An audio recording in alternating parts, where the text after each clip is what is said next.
أعوذ بالله من الشيطان الرجيم بسم الله الرحمن الرحيم الحمد لله والصلاة والسلام على أشرف المرسلين سيدنا محمد النبي الأمي وعلى آله وصحبه وسلم تسليما كثيرا والحمد لله رب العالمين. بسم الله الرحمن الرحيم. Le mouvement pour la révolution culturelle et du renouveau aux Comores. Nos objectifs et d'autres sont simples: éradiquer la corruption, améliorer l'éducation et le social et lutter contre le chômage, créer du travail, améliorer la santé, puis instaurer une justice équitable et appliquer des nouvelles méthodes pour la vie tout court. Ainsi, on aura gagné notre combat avec tous les honneurs. Chers et chers amis, nous vous appelons à nous rejoindre pour discuter, se concerter et pratiquer nos idées et nos projets pour que enfin ce pays sorte de la misère. Notre mouvement, c'est pour le bien-être de notre population et rien d'autre. Il n'y a pas une lutte qui peut égaler la lutte contre les injustices, la corruption. Pour ces raisons, venez nombreux adhérer à notre mouvement. Il n'y a pas une lutte qui peut égaler la lutte contre les injustices, chers compatriotes. Avec nous, l'hypocrisie n'a pas sa place. Les mensonges et les arrière-pensées, mais aussi les injures et les diffamations. Il est temps que nous évoluions dans le bon sens. Notre pays a besoin de nous. N'attendons pas les autres faire pour critiquer derrière ou se servir sans les moindres efforts. Mangeons à notre sueur et avec fierté et dignité. Barrons la route à ces malfaiteurs, voleurs, qui nous pillent chaque jour et qui nous enlèvent nos droits. Osons le crier haut et fort, chers amis, pour le bien-être de nos mères, nos pères et nos enfants. Leur intimidation, car les Comores sont à nous, mais pas une personne ni un héritage de qui que ce soit. N'écoutez pas les gens qui vont essayer de vous décourager par je ne sais quoi. Par ces valeurs sont les valeurs que je porte et sont les mêmes valeurs qui m'ont permis à penser à me rendre utile et accomplir mon devoir de citoyen. Mes chers amis, osez le vrai changement que nous vous proposons enfin. Pourquoi avoir peur de ce changement? Nous vous comprenons très bien, et beaucoup d'entre nous étaient comme vous, car ils n'étaient pas convaincus de nos idées, puis petit à petit, ils sont venus adhérer. Votre réaction est cependant normale, parce que lorsqu'on est confronté à l'incertitude ou l'inconnu, il arrive que la peur surgisse et entrave les progrès. Ne laissez pas votre esprit prendre le devant de vos désirs. Ce changement est réel, chers amis. En répondant à ces deux questions, bannissez le mot échec. Et pour vous aider, sachez que vos chances de ne pas réussir sont égales à 100% si vous ne tentez rien. si vous avez le choix entre une vie remplie de bonheur ou d'être malheureux, que choisirez-vous? Il est probable qu'on ne puisse pas tout choisir, mais on peut décider de ne pas tout déléguer au hasard, de poser des actes en accord avec nos valeurs, de ne pas nous cacher derrière des excuses, de nous ouvrir de la richesse de la vie à celle des autres et à la nôtre d'écouter notre hymne. Ce qui nous fait peur n'existe pas toujours. C'est une illusion qui cesse lorsqu'on décide de l'affronter. C'est exactement comme les monstres de notre enfance, chers compatriotes. Ils ne sont pas en dessous du lit, ni accrochés au plafond, mais ancrés en notre fort intérieur. C'est exactement comme cela. Le secret du changement, chers compatriotes, c'est une prise de conscience que nos peurs déclenchent des mécanismes primitifs qui nous mobilisent. Alors, osons concentrer notre énergie à expérimenter, à faire quelques pas dans le noir, à construire, au lieu de nous figer en réflexion à propos de ce qui pourrait se passer. Que feriez-vous si vous saviez que vous n'échouerez pas? Osez entreprendre, osez le risque, osez l'échec et relevez-vous, mes chers compatriotes.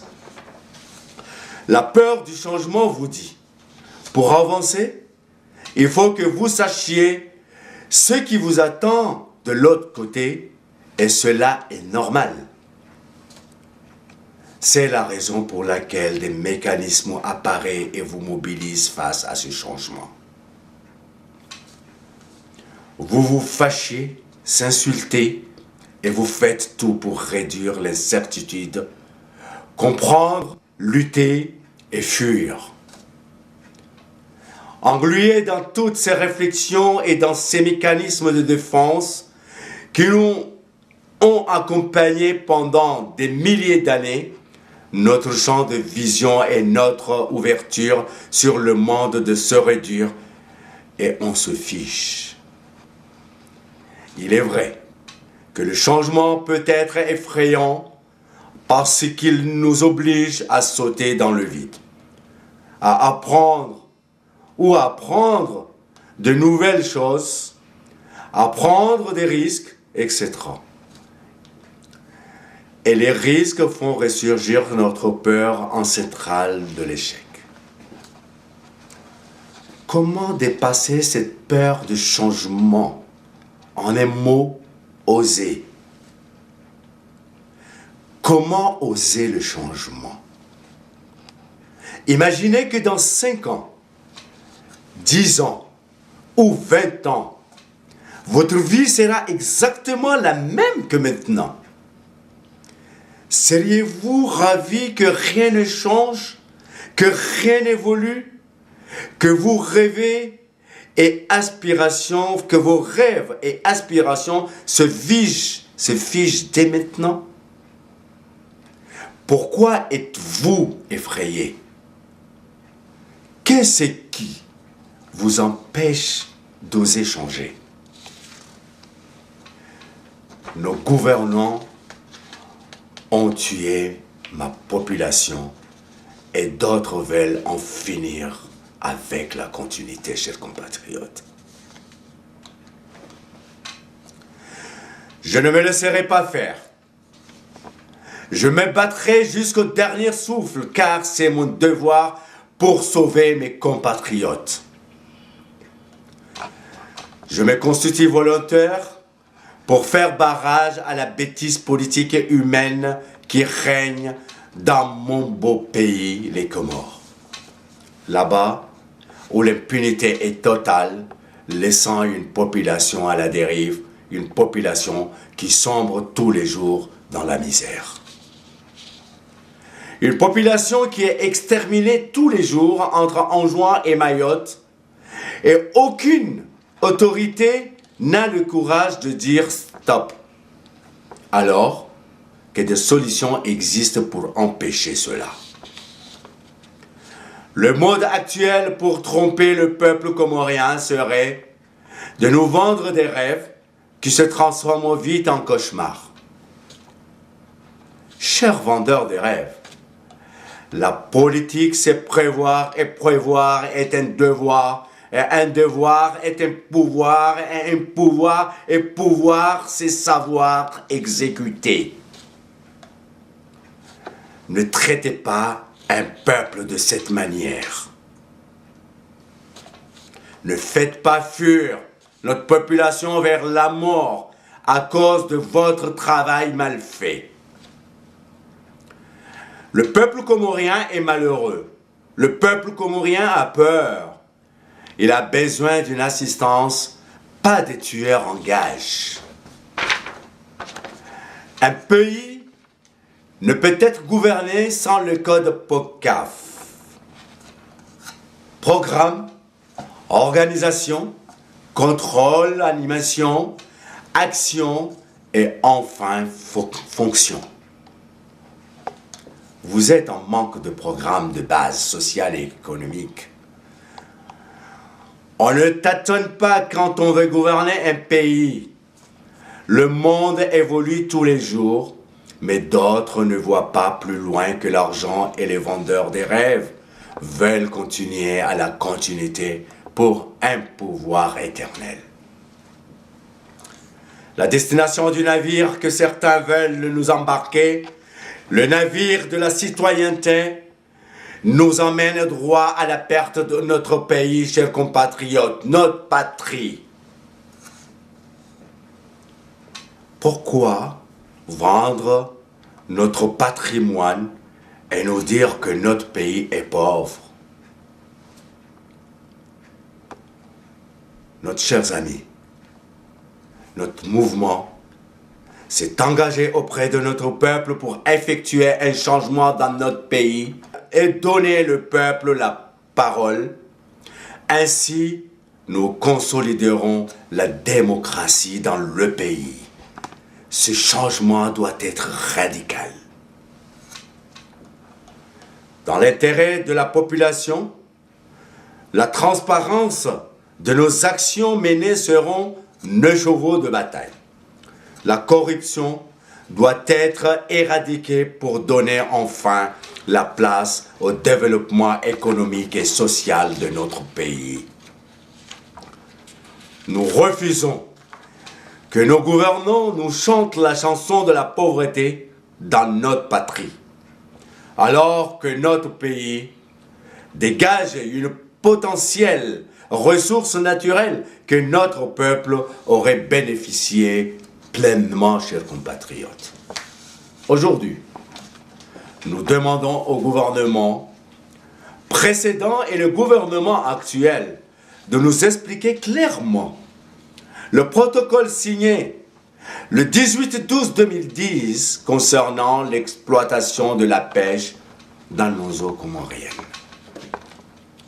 Sur ce protocole, mes chers compatriotes, fixe les possibilités de pêche et en contrepartie, une masse financière prévoit l'accord de partenariat dans le secteur de la pêche entre la communauté européenne et l'Union des Comores.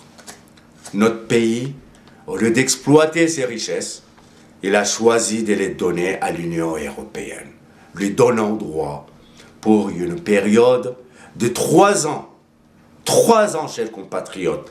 Les possibilités de pêcher et autoriser des navires pour exploiter nos richesses. 2 navires, à savoir un tonnier seineur, 45 navires, et un plan grillé de surface, 25 navires. 1 845 750 €, chers compatriotes.